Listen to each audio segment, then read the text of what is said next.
If tattling on Des Moines was a crime, we'd be guilty as charged. This is the voice of Des Moines, News Radio 1040 WHO.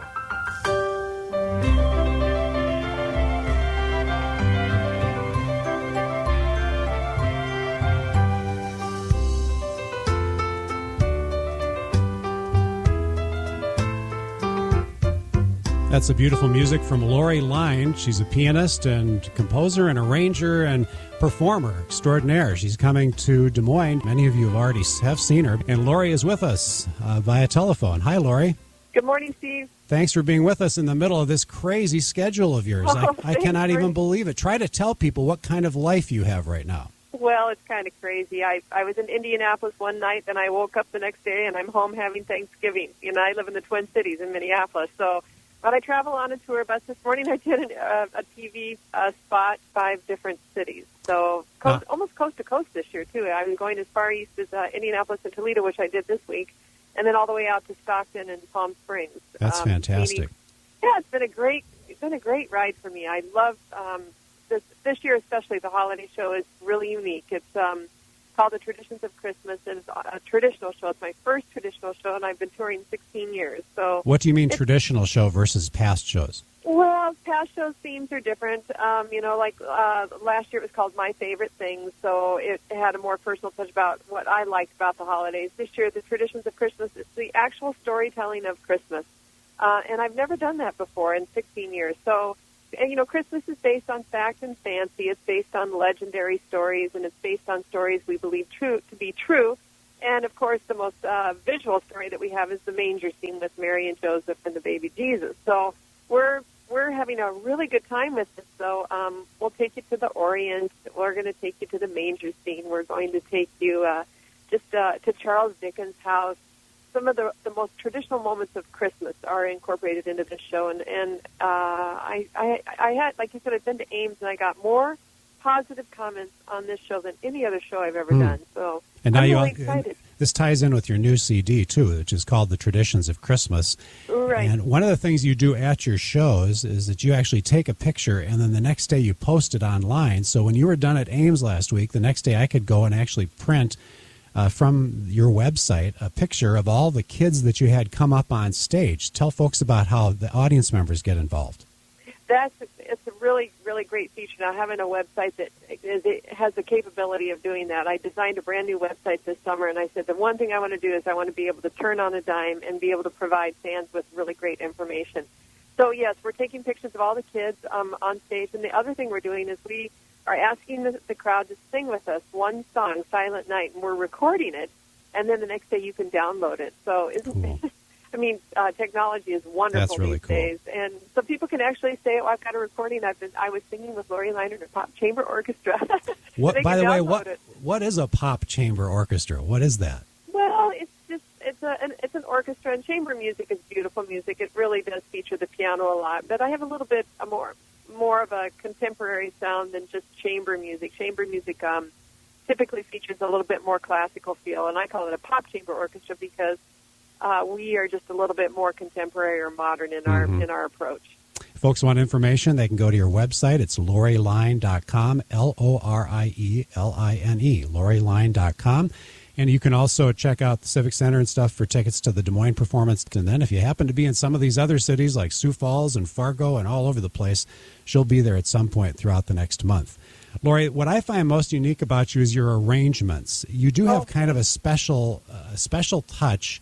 I was really taken by this latest CD where you do a new arrangement to the Chipmunk song. Let's see if we can get that. Let's see if Jack can pull that up in there. It's cut 6. If you can play that in the background while we're playing, because we think of the Chipmunk song as kind of a kid's song.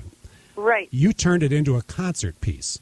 Oh, that's very nice of you. I grew up with Alvin and the Chipmunks, and it's really a lovely song. And I thought, well, I should just make this pretty on the piano. It doesn't have to be goofy or crazy. It's got to be pretty. So that's what I tried to do with that song, and we are featuring this song on the show, and it's a highlight of the show.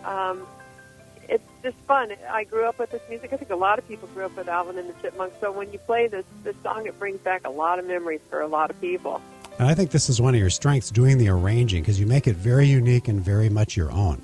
Yes, I do all the arranging. That's I think, my forte on the show, the arrangements. And I typically do all the arrangements in the summer, June, July, August, and September, and I pre-record the album so that people can buy. When they come to the show, they say, but I want tonight's show. Mm-hmm. I have it ready to go. But I have my own recording studio, and I work diligently to put together some awesome arrangements that are unique and different, that, of course, feature the beautiful sound of the piano. But Right.